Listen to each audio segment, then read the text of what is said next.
बिस्मिल्लाहिर्रहमानिर्रहीम।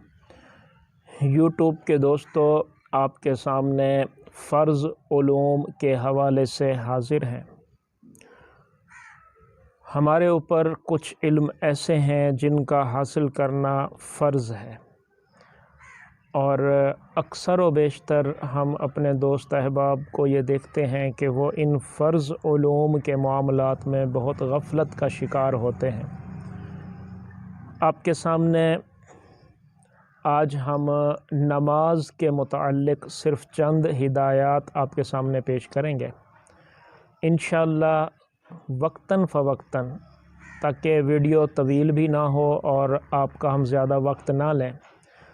थोड़े से टाइम में थोड़ा थोड़ा इल्म आप तक मुंतकिल करते रहेंगे। कोशिश कीजिएगा पूरी वीडियो को आखिर तक देखें और तवज्जो से देखें। एक बार में समझ ना आए तो बार बार देखें, ताकि ये उलूम आपके दिलो दिमाग में उतर जाएं और आप इन पर अमल कर सकें।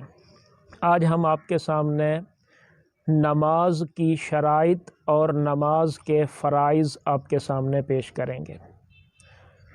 अगर किसी दोस्त अहबाब से ये सवाल किया जाए कि नमाज में कितने फ़र्ज़ हैं, तो वो हमें ये बताना शुरू कर देते हैं कि फ़जर में 2 फ़र्ज़ हैं, ज़ोहर में 4 फ़र्ज़ हैं, असर में 4 फ़र्ज़ हैं, मगरिब में 3 फ़र्ज़ हैं, इशा में 4 फ़र्ज़ हैं, 3 वितर वाजिब हैं। वो ये चीज़ें बताना शुरू कर देते हैं। ऐसा नहीं, आप जो भी नमाज अदा कर रहे हैं उस नमाज की अदायगी के लिए कुछ शराइत हैं और उस नमाज के अंदर कुछ चीज़ें फ़र्ज़ हैं। अगर इनमें से एक भी चीज़ ना पाई गई तो आपकी नमाज नहीं होगी। शर्त और फ़र्ज़ में फ़र्क ये है कि शर्त नमाज से बाहर होती है, फ़र्ज़ नमाज के अंदर होता है। तो दोस्तों, आपके सामने पेश करते हैं पहले शराइत। नमाज में 6 शराइत हैं। पहली शर्त है तहारत। नमाजी का कपड़ा, उसका बदन और जिस जगह वो नमाज अदा कर रहा है ये पाक होना ज़रूरी है।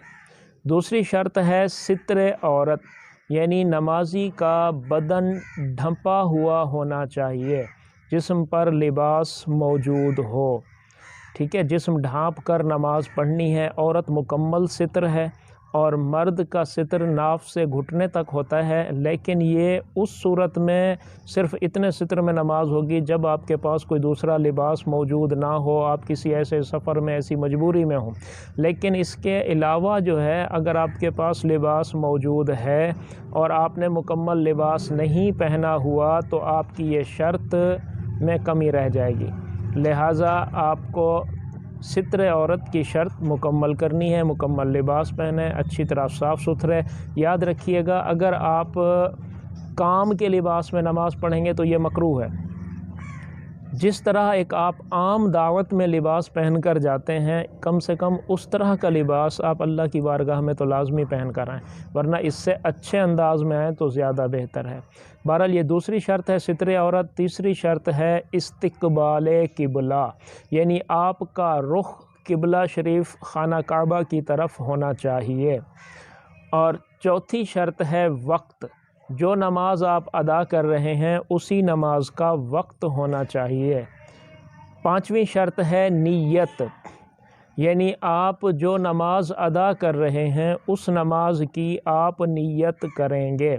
बिलफ़र्ज़ अगर किसी को नमाज की अदायगी के दौरान गलती से ज़बान फिसल गई और नमाज असर अदा कर रहा था और उसकी ज़बान से अदा हो गया कि मैं ज़ोहर की नमाज अदा करता हूँ, 4 रकात नमाज फ़र्ज़ ज़ोहर, यानी इस तरह के अल्फाज उसकी ज़बान से अगर निकल गए, नमाज पढ़ने के बाद, सलाम फेरने के बाद अगर किसी बराबर वाले ने वो अल्फाज सुन लिए थे और फिर उसने पूछ लिया कि आपने कौन सी नमाज़ पढ़ी है, अब अगर दोबारा गलती से भी सही आपकी ज़बान से ज़ोहर के लफ्ज़ निकल गए तो नमाज नहीं होगी, आपको नमाज दोबारा पढ़नी पड़ेगी। और अगर अब आपकी ज़बान से असर का लफ्ज़ निकला तो इसका मतलब ये था कि वो ज़बान फिसल गई थी, आपकी नीयत असर ही की थी। ठीक है, ये नीयत का बहुत अमल दखल है। नीयत दिल के इरादे को कहते हैं, ज़बान से कहना मुस्तहब होता है। और छठी शर्त है तकबीर तहरीमा, यानी अल्लाहु अकबर कहकर नमाज शुरू करना।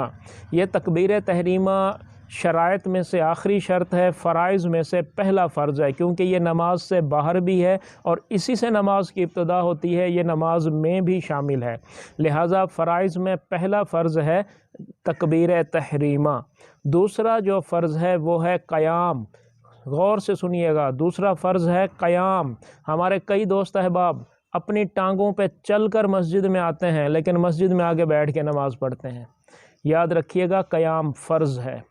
با امر مجبوری اتنی حالت خراب ہے کہ آپ بالکل ہی نہیں کھڑے ہو سکتے، تب آپ کے لیے ہے کہ آپ بیٹھ کے نماز ادا کریں، ورنہ قیام کا فرض ادا کرنا ضروری ہے۔ کم سے کم 3 مرتبہ سبحان اللہ کہنے کی مقدار آپ کھڑے ہوں، اس کے بعد پھر بیٹھ جائیں۔ تکبیر تحریمہ کہنے کے بعد قیام فرض ہے، اور اگر آپ نے ایسا نہیں کیا آپ کی نماز نہیں ہوگی۔ یاد رکھیے گا، یہ بہت باریکی کا مسئلہ ہے۔ عموماً آ کر بس مسجد میں کرسیاں رکھی ہوتی ہیں، ان پہ آگے بیٹھ جاتے ہیں، گھر سے چل کر آئے ہیں، اتنی مجبوری تو تھی نہیں تو اب کہاں سے؟ تو یہ قیام کا فرض آپ کا اس طرح ادا نہیں ہوگا۔ لہٰذا یاد رکھیے گا، اس کا حکم یہ ہے کہ اگر آپ لاٹھی کے سہارے کھڑے ہو کر قیام کا فرض ادا کر سکتے ہیں تو کیجئے، ورنہ کسی کا سہارا لے لیجئے، دیوار کا سہارا لے لیجئے۔ کوئی شخص سہارا دے سکتا ہے تو بھی آپ وہ سہارا لے کر آپ قیام کا فرض ادا کریں گے۔ اگر ایسی کوئی صورت نہیں ہے، کھڑے ہونے کی سخت بھی نہیں ہے، تب آپ کے لیے معافی کی گنجائش نکلے گی۔ اس طرح سے نمازیں ضائع مت کیجیے۔ تو آپ کا دوسرا فرض ہے قیام، تیسرا فرض ہے قراءت، چوتھا فرض ہے رکوع، پانچواں فرض ہے سجود۔ دونوں سجدے فرض ہیں، سجود۔ اور آپ کا چھٹا جو فرض ہے وہ ہے قعدہ اخیرہ، آخری رکعت میں جو اتحیات میں بیٹھا جاتا ہے اسے قعدہ اخیرہ کہتے ہیں۔ اور ساتواں فرض ہے خروج بسنعہ، یعنی نماز سے باہر آنا، یعنی سلام پھیرنا۔ تو امید ہے دوستو آپ کو یہ ویڈیو پسند آئی ہوگی۔ اللہ جل شانہ سے دعا کرتے ہیں کہ ہم سب کو علم دین سے محبت عطا فرمائے، سیکھنے کا جذبہ عطا فرمائے، عمل کی توفیق عطا فرمائے۔